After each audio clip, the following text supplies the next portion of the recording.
예, CBS 라디오 박정현 판승부 함께하고 계십니다. 자, 국민의힘 지난 주말에도 장외 집회했었는데 두 분은 주말을 어떻게 보내셨죠?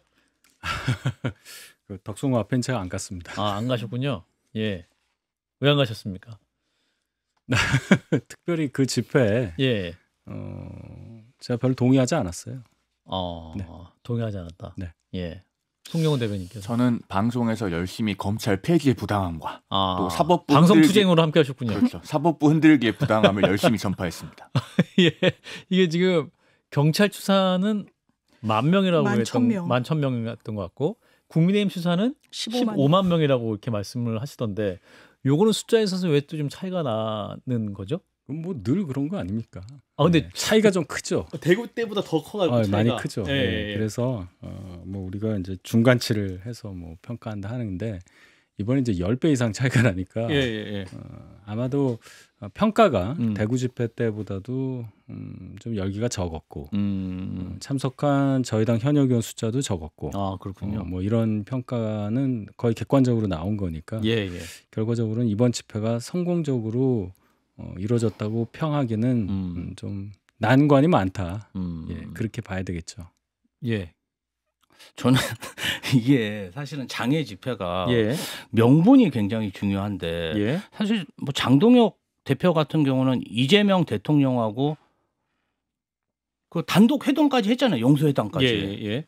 그리고 뭐 정창민, 심학봉 뭐 이런 분들 사면도 다 시켜드렸고 이재명 정부의 독재를 끝내겠다. 이재명 정부를 끝내겠다. 이건 좀 장애 집회 어떤 명분으로 이게 국민적 공감을 받을 수 있을까 이런 생각이 들고 만약에 이제 민주당하고 극한 대치가 있어서 장애 집회를 한다. 그럼 뭐 저희가 이해를 하죠. 뭐 그러면 사실은 국회에서 상임이나 뭐 필리버스터 뭐 이런 거 통해서 하면 되는데 굳이 장애 집회까지 할 필요가 있을까?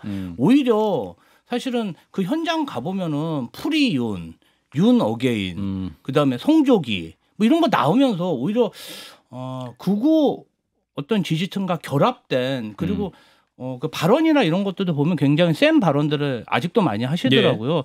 국민 공감을 받기는 쉽지 않겠다 이런 생각이 들었습니다. 예, 사실 이제 지난주에 윤 전 대통령이 구속수감 중에 재판에 나온 모습이 공개가 돼서 그 장면 때문이라도 좀 집회 참석이 많지 않을까 뭐 이런 예상을 했었습니다만 일단 지난주에 있었던 추가 기소 첫 공판 장면 잠깐 영상으로 보고 오겠습니다.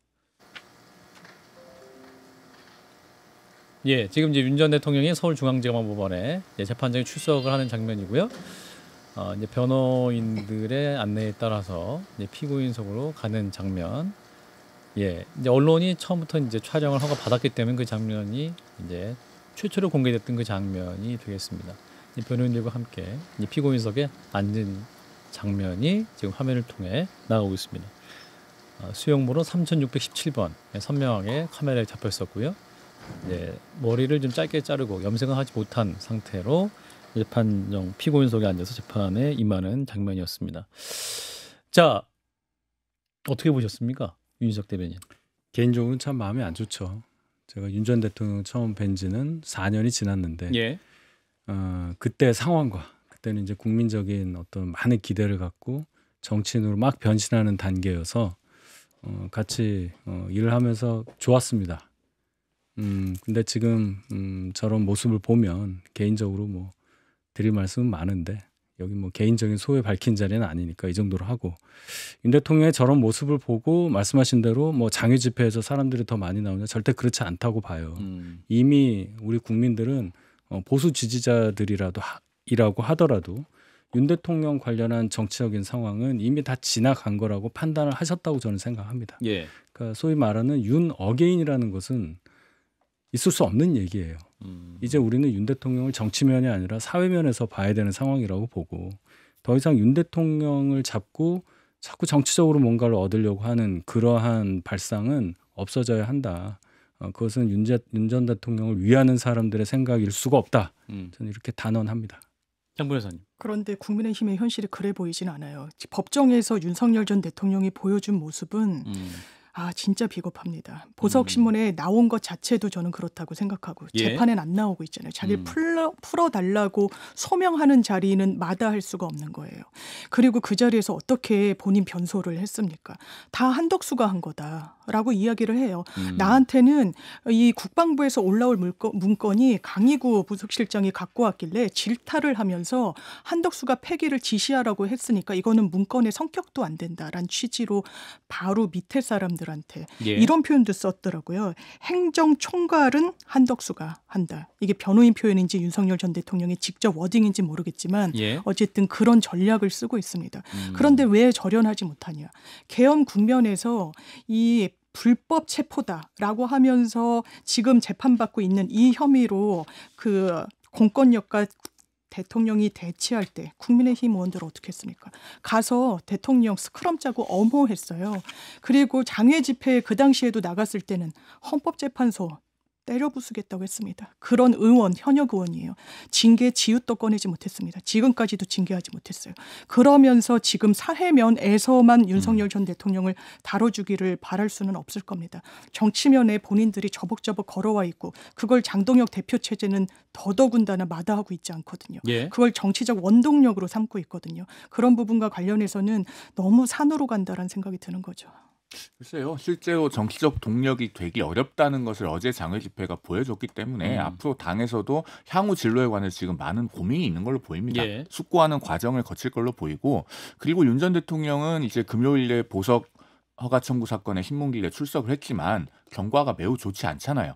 특히 오늘도 지금 공판기일에 불출석을 했는데 그러면은 본인의 재판에 12번째 안 나간 거죠. 그러면은 법원이 보기에는 구속된 상태에서도 재판 절차의 진행 그리고 재판 결과의 집행이라는 관점에서 봤을 때는 도망한 사람이나 다름없는 상황이기 때문에 보석허가 받아들여질 가능성이 없습니다. 그러면은 이른바 윤 어게인이라고 하는 분들에게 어떤 동력이 제공될 가능성은 저는 없다고 봐요. 그래서 이쯤 되면은 자꾸 윤 어게인을 상기시키면서 그것을 제기하는 것이야말로 오히려 현실과 동떨어진 것이 아닌가 그런 생각이 들고 금요일의 장면이 하나 상징해 주는 게 있습니다. 지난주에 김건희 씨도 재판에 출석한 장면이 영상으로 나왔고 윤 전 대통령이 재판에 출석한 장면도 영상으로 나왔어요.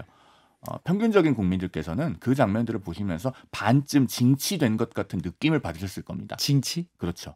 반쯤은 퍼니시된 것 같은 느낌 받는 거죠. 처벌을 이미 받은 것 같다. 그렇죠. 그러면은 사실은 계속 이 윤석열 전 대통령과 김건희 씨에 대한 재판 이슈로 다른 중요한 민생 경제 현안을 덮기는 어려울 것이다. 그게 아까 제가 칠판에 관세 협상 쓰면서 드린 말씀의 취지이기도 합니다. 저는 윤석열 전 대통령이 그래도 국가 지도자였고 대한민국 국군 통수권자였는데 재판정에서 나와서 하는 얘기는 그냥 그 개인적인 괴로움. 내가 여기 너무 힘들다. 내가 밖에 나가면은 몸 관리 잘해갖고 재판 잘 나가겠다. 이런 모습 또 그 전에 보면 재판 11번 빠지다가 본인 보석 신청하려고 나오는 모습 이런 것들이 국가 지도자답지가 않고 물론 대통령 할 때도 대통령답지 않았는데 대통령에서 탄핵당한 이후에도 뭔가 좀 어쨌든 뭐 저희는 반역이라고 하지만 본인은 뭐 국가를 살리기 위해서 그런 계엄을 저질렀다고 얘기하잖아요. 그러면 뭔가 좀 의연한 모습, 국가 지도자다운 모습을 보여야 되는데 그냥 한결같이 그런 모습이 좀 그냥 실망스러웠습니다. 지금 이제 변호인 측에서는 당뇨 문제, 시력 문제, 그러니까 실명 위기에 있다라는 점을 또 밝히고 있고 지난주 출석 이후에 현기증과 구토가 심해졌다라는 보도도 나온 바가 있긴 합니다. 오늘 재판은 물론 특검 조사든지 어렵다는 입장인 건데 근데 만에 하나 또 이분의 나이도 있고 정말 또 건강상 심각한 문제가 발생할 수도 있는 상황이지 않습니까? 그래서 오히려 또 이 과정에서 또 잘못되는 경우도 발생하면 오히려 또 좀 나쁜 여론으로도 또 반전될 수 있는 그런 가능성도 있기 때문에 어떻게 판단하십니까? 그런 부분에 대해서. 그런 건 당연히 교도행정에서 엄청 신경 쓰죠. 일반 피고인들도 신경을 쓰는데 전직 그런가요? 대통령은 더 그럴 거예요. 그러니까 의료진, 피고인의 말을 들으면 안 됩니다. 피고인들은 다 아파요. 다 구토 증세 나고 현기증이 있을 겁니다. 스트레스가 엄청나니까요. 그런데 의료부장이 한번 이렇게 이야기한 적이 있어요. 수사를 못 받을 정도로 건강이 심각하게 악화됐다고 보이지 않는다. 서울구치소 의료과장의 발언이었거든요. 의료진이 아니라고 하는데 본인만 아프다고 했을 때 풀어주고 보석해주고 그냥 불구속 상태에서 재판받게 하는 게 그게 대한민국의 사법정의가 돼서는 안 됩니다. 윤석 대변인. 뭐 이렇게 박하게 말씀하실 수도 있다고 보는데요. 윤 대통령 건강이 좋지 않을 거라는 거는 아마 대부분의 분들은 그 인정을 하실 거예요. 여러 가지 상황도 있고 뭐 혹자는 이걸 좀 비아냥거리면서 뭐 술을 안 드시니까 건강이 좋지 않냐고 하는데 그렇게 얘기하면 안 되죠. 건강이라는 것은 절대적인 기준에 의해서 판단을 해야지 한 사람의 어떤 정치적인 어떤 선택이라든지 그런 것 때문에 그 중요성이 폄훼되거나 다르게 판단돼서는 안 된다고 생각합니다. 예. 자, 그럼 한번 또 칠판을 다시 한번 들어보겠습니다. 윤석열 전 대통령에 대한 보석 청구. 아직 결정이 나지 않은 상황인데 인용될 것이냐 아니면 기각될 것이냐 어떻게 판단하시는지. 네 분 의견이 일치될 가능성이 좀 많아 보이는 질문이긴 한데 일단 송영훈 대변인께서는 백지를 내셨군요. 가능성이 없다는 뜻입니다. 가능성이 없다. 쓸 필요가 없어요.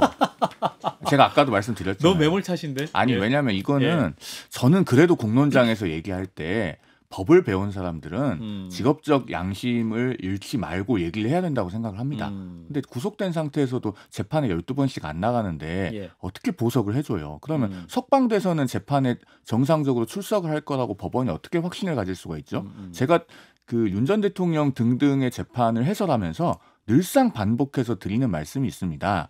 절차를 존중하지 않는 당사자에 대해서는 법원도 그 당사자를 존중하지 않는다. 이건 우리 시청자들께서도 혹시 나중에 민사가 됐든 형사가 됐든 재판을 받게 되실 때 늘 명심하셔야 되는 말씀이세요. 그리고 윤 전 대통령도 거기에 대해서 예외가 아닐 거라고 생각합니다.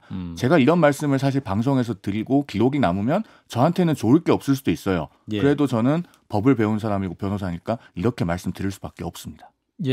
또 법을 배우신 장유미 변호사도 100% 기각인 거죠. 법원이 풀어줬을 때 그 뭐랄까요 후폭풍? 이게 여론을 이야기하는 게 아니라요. 법률적으로 그렇습니다. 이거 재판에 나올까요? 저는 안 나올 수도 있다라고 봐요. 왜냐하면 재판이 잘 나온다는 게 진짜 아주 필수 전제 조건인데 오늘도 모르겠습니다. 전략적으로 접근한다면 좀 부끄럽지만 직연 재판부 재판에 나갔을 것 같아요. 그런데 안 나가거든요. 특검 수사에도 출정하면 수사에는 제대로 임할 거냐 이런 질문도 나왔다는데 답변은 그랬다는 거 아닙니까? 나는 검사일 때 잘 끌어냈다. 못 끌어내는 건 당신 특검의 잘못이란 취지였어요. 이런 피고인의 인식을 법원이 종합해가지고 풀어줘도 되겠구나. 그러면 성실하게 재판받고 증거인멸과 도주의 우려는 없겠구나. 그러면서 항변하고 변소하는 것도 보십시오. 변호인이 세상 유명하니까 도망가지 않는다라는 이야기를 법정에서 하는 겁니다. 저는 모르겠어요. 제대로 변호인 조력을 받는지도 다소 의문인 부분이 있고 아마 본인이 강력하게 논리체제를 갖고 있는 것 같아요. 머릿속에. 내란도 불법이 아니고 비상대권으로서 대통령 권한이고 특수공무집행방해도 불법을 내가 막은 거다. 이런 인식으로는 이 재판 전혀 더 엄벌에 처해질 겁니다. 저도 뭐 기각될 수밖에 없다고 생각합니다. 말씀하신 대로 기존에 재판에 전혀 출석을 안 하셨기 때문에 뭘 근거로 보석을 받아주겠느냐 이 논리를 깰 수가 없어요.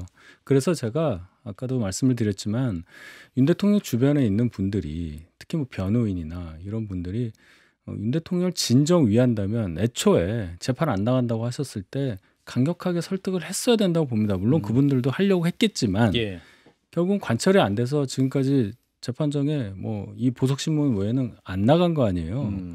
그래서 앞으로라도 재판 나가시는 모습을 보여주셔야 이 보석 이걸 떠나서라도 그래도 2년 반 동안 우리나라의 대통령이셨는데 전직 대통령으로서의 어떤 뭐 품이라든지 그런 것을 지키는 방식으로 가야 결국 여론도 윤 대통령에게 조금이라도 유리하게 갈 거다. 이 말씀 꼭 드립니다.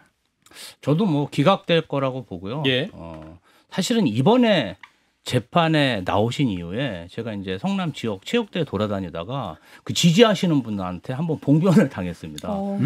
이 윤석열 전 대통령은 저렇게 아프고 이런데 왜 안 풀어주고 대통령님 요구 심하게 하시더라고요. 그래서 한참 둘러싸여 갖고 이렇게 얘기 듣고 왔는데 어떤 본인들이 원하는 여론 형성 이런 거 봤을 때도 예. 전직 대통령으로서 재판은 나오는 게 좋다. 정치 지도자로 꼭 재판은 나오셨으면 합니다. 한덕수 총리 재판 내일 열리잖아요. 근데 이제 윤 전 대통령이 재판정에서 했던 발언 자체가 한덕수 총리 책임이라는 취지의 말을 많이 했기 때문에 그렇죠. 예. 한덕수 전 총리 입장에서는 여러 가지 생각이 들 것 같은데 어떻게 그렇죠. 재판을 임하게 될지. 아니다. 윤 전 대통령 지시다라고 또 뭐랄까 적극적으로 나설 가능성도. 그러니까 원래 정치 결사체는 서로를 좀 허물을 좀 덮어주기도 하고 그 재판 과정에서도 이어지는 광경이 아주 낯선 건 아니잖아요. 예. 그런데 그런 선택을 안 할 겁니다. 왜냐하면 모두 행정총괄이라는 건 법률적 개념도 아니에요. 행정 수반은 대통령입니다. 예. 최종 책임자는 설사 아랫사람이 잘못을 해도 내 책임이라고 내가 이야기해야 했다라고. 되는 게 맞는 거예요. 예. 그리고 아니다라고 법률적으로 강조해봤자 그 책임이 자기한테 향하지 않습니다. 그런데 한덕수가 잘못한 거다. 강의구는 내가 질책했다. 그러면 한덕수 총리가 이거를 그냥 귀 닫고 있나요? 아니요. 다 실시간으로 보고 있겠죠. 변호인들이 모니터링을 하겠죠. 예. 전략을 세우겠죠. 아하. 이거는 판사도 저희가 판사 질문이 엄청 중요해요. 재판할 때. 어떻게든 조금 이 예단의 일부분을 드러낼 수 있기 때문에 그런데 판사가 대단한 문제의식을 갖고 있는 거예요. 왜냐하면 한덕수 전 총리도 같이 혐의를 받고 있잖아요. 이 사후 문서를 만든 부분과 관련해서. 그러면 한덕수 전 총리, 윤석열 전 대통령은 이렇게 저렇게 얘기하고 다 한덕수가 알아서 한 거라는데 어떻게 된 겁니까? 예, 맞습니다라고 답변할 거예요? 아니요. 그 경위를 정확하게 이야기하겠죠. 왜냐하면 또 서명이 안 된 상태로 본인이 복을 받았다고는 윤석열 전 대통령 얘기하니까요. 책임을 서로 전가하는 광경이 저는 펼쳐질 것 같습니다. 그런데 내일 한덕수 전 총리의 첫 재판이 중계가 된다고 하잖아요. 그러니까요. 사실 이거를 우리가 너무 당연시하는 경향이 있는데 이거 좀 사실 짚어볼 필요가 있습니다. 특검법이 전례 없이 이렇게 중계 조항을 도입을 해서 중계가 되는데 한덕수 전 총리의 혐의는 적어도 법리적으로는 상당히 다툼의 여지가 있어요. 이건 구속영장 청구됐을 때 제가 이 방송에서도 해설을 드린 적이 있습니다. 그래서 부작위에 의한 방조로 구성을 했기 때문에 그게 과연 내란 우두머리 방조로 봐서 그러면은 법정형이 징역 10년 이상이 될 정도로 중한 형인가? 왜냐하면 내란 주요 임무 종사가 징역 5년 이상인데 첨예한 다툼의 소지가 있는데 첫 공판기일부터 중계를 하면서 마치 시청자에게는 일종의 유죄의 예단을 심어주는 것 같은 그게 바람직한 것이냐 하나 따져볼 필요가 있고 또 한 가지는 형사재판에서 중계가 대단히 신중해야 되는 이유가 증인이 위축됩니다. 아무리 비식별 조치로 뭐 시각적으로든 청각적으로든 비식별 조치를 한다고 해도 증인은 내 증언이 증인신문조서의 기록으로 남는 거하고 그게 전 국민에게 중계가 되는 거하고는 굉장히 다르게 느껴질 수밖에 없어요. 특히나 한국적인 정서에서는 이게 증인이 내 상관이나 나와 같이 일했던 사람에게 불리한 내용을 공개적으로 이야기하는 것일 때 그게 어떻게 증인에게 느껴질 것이고 그게 사실 인정에까지 어떻게 영향을 미칠 건가. 이건 우리 사회가 좀 좋지 않은 선례를 만들었다고 보기 때문에 저는 역시나 법을 다루는 사람으로서 상당히 걱정되는 지점이 있습니다. 예. 자, 이어서 지난 주말에 있었던 사건을 좀 다뤄보겠습니다. 대전에 국가정보자원원 관리원이 있었습니다. 그리고 불이 났어요. 그런데 이게 불 진압이 잘못돼서 행정 서비스들이 여전히 중단된 상태인 부분들이 여전히 많이 남아 있긴 합니다.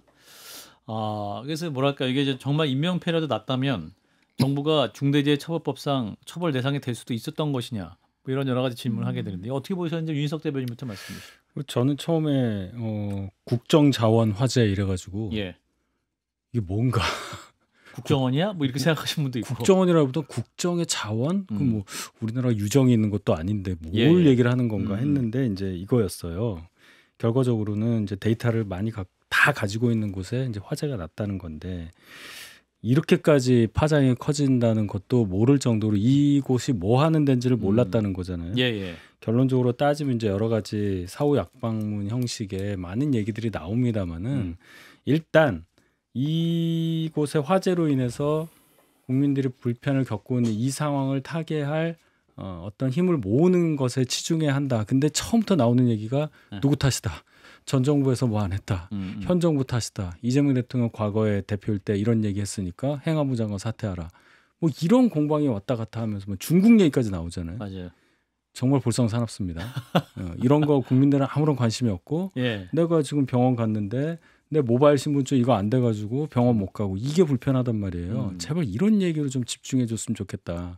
여야 양쪽 다 제가 비판해봤습니다. 예, 장 변호사님. 전 많이 공감되고요. 정쟁의 수단으로 삼으면 안 되는 거고, 그러니까 이제 책임의 누구의 어떤 시시비비를 넘어서 대통령께서도 국정 운영의 최종 책임자로서 국민 여러분께 불편을 드려서 정말 송구하다, 죄송하다 이런 메시지가 나온 거고, 예. 이제 다만 이제 원인을 진단한다면 다음에는 정말 이런 일이 있으면 안 되는 거잖아요. 왜냐하면 2023년도에도 행정망이 완전히 마비됐던 적이 있었거든요. 그래서 그때도 대책이 수립이 됐었고, 이른바 쌍둥이 백업센터 이야기가 나왔었고, 예산도 250억 넘게 편성이 됐었는데 이제 집행이 되지 않았던 뭐 이런 문제들에 대해서 이게 꼭 전 정부가 너무 잘못했다, 다 잘못했다 이런 차원이 아니라 이게 왜 이렇게 지체가 됐는지에 대한 문제 제기는 이제 여야 공이 같이 나누고 이제 대안을 수립하는 과정에 가야 된다 이렇게 생각합니다. 예, 두 분 여야 간의 공감이 이루어졌는데 우리 송영훈 대변인. 이 문제가요. 결국 정쟁화되었던 계기는 이재명 대통령이 야당 대표 시절에 말의 무게중심이 너무 높았어요.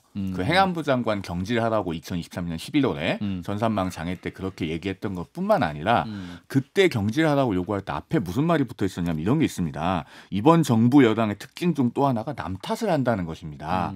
국가 행정 권력을 완전히 장악하고 정말 그 권력조차도 무소불위로 행사하고 있으면서 문제만 생기면 전 정부 탓, 야당 탓, 뭔가 남 탓을 합니다. 이렇게 말씀하셨거든요. 예. 지금 이 말이 그대로 적용될 수 있는 상황이에요. 그렇기 때문에 지금 민주당으로서는 전 정부 탓을 하고 싶은 유혹이 굉장히 강하겠지만 이재명 대통령 말씀대로 하셔야죠. 그런 걸 억누르고 문제 해결에 집중을 하시고 정말 우리 국민들의 불편에 공감하는 자세를 보여주는 것이 먼저다라는 말씀을 드립니다. 예, 김주호 대변인도. 대통령이 사실은 사과를 하셨고 이 부분 관련해서 경위 조사를 하고 있는데 내용을 보니까 참 총체적인 난국이더라고요.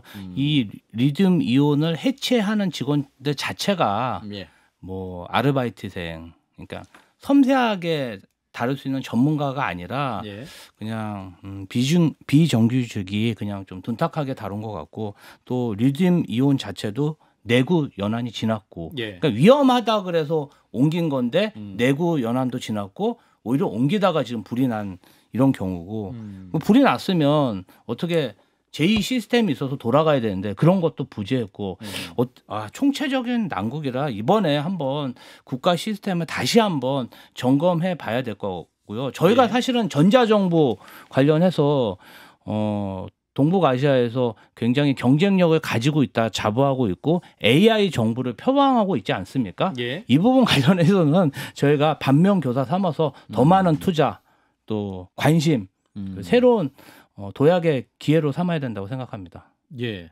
사실 이게 지금 리튬 배터리가 이제 문제였던 건데 사실은 관련한 사고도 최근에도 많이 있었고 민간에서도, 그렇기 때문에 이게 지금 어떻게 이걸 조심스럽게 다뤄야 되는 게 이미 알려진 사실이 국가적 차원에서 이거 좀 대책이 필요해 보이는 게 아닌가. 그러니까 이게 자칫 배터리는 문제가 있다 이렇게 이제 인식이 되면 관련 산업도 위축이 되겠죠. 이게 이 화재가 나는 과정을 보면 배터리를 옮기다가 이렇게 됐다는 거 아니에요? 그리고 배터리의 그 내구 연한이 10년인데 1년 지났다고 해요. 그럼 이제 옮기는 과정에서 전원을 완전하게 끄고 그리고 옮겼느냐, 전원이 연결된 상태에서 옮겼느냐, 뭐 이런 이제 수사 결과가 나와야 되니까 전반적으로 이건 뭐 기술의 문제이기도 하니까요.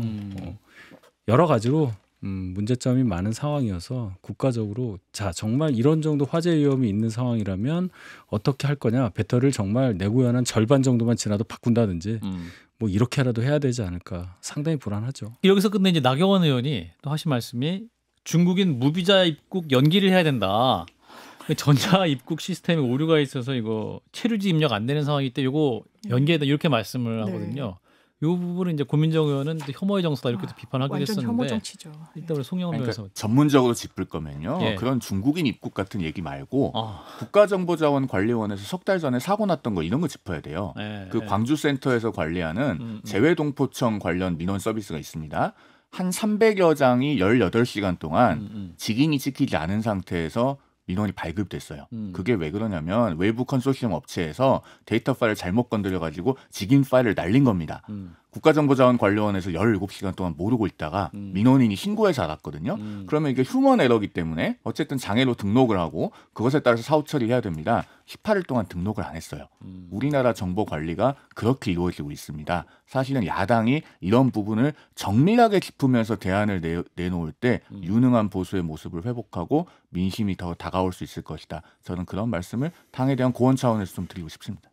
나경원 의원은 너무 나가는 정치를 지금 하고 계시는 것 같아요. 왜냐하면 제가 어제만 해도 어떤 뉴스를 봤냐면 무비자로 중국인 관광객들이 오니까 명동의 공실률이 어쨌든 점차 회복이 돼요. 이 부동산 경기도 좀 돌고 그리고 각 소상공인분들 프로모션하고 어떻게든 더 벌어보시겠다고 노력하고 있는데 찬물을 끼얹는 겁니다. 도움이 되지는 못할 망정. 근거는 있습니까? 이 부분과 관련해서 반중 이런 정서에 이 정치인이 그것도 유력 정치인이 편승을 해서 이런 걸 조장한다. 대단히 나쁩니다. 네, 시간이 다 돼서 여기까지 듣도록 하겠습니다. 오늘도 한판 토론 함께해 주신 네 분 고맙습니다. 감사합니다. 감사합니다. 감사합니다.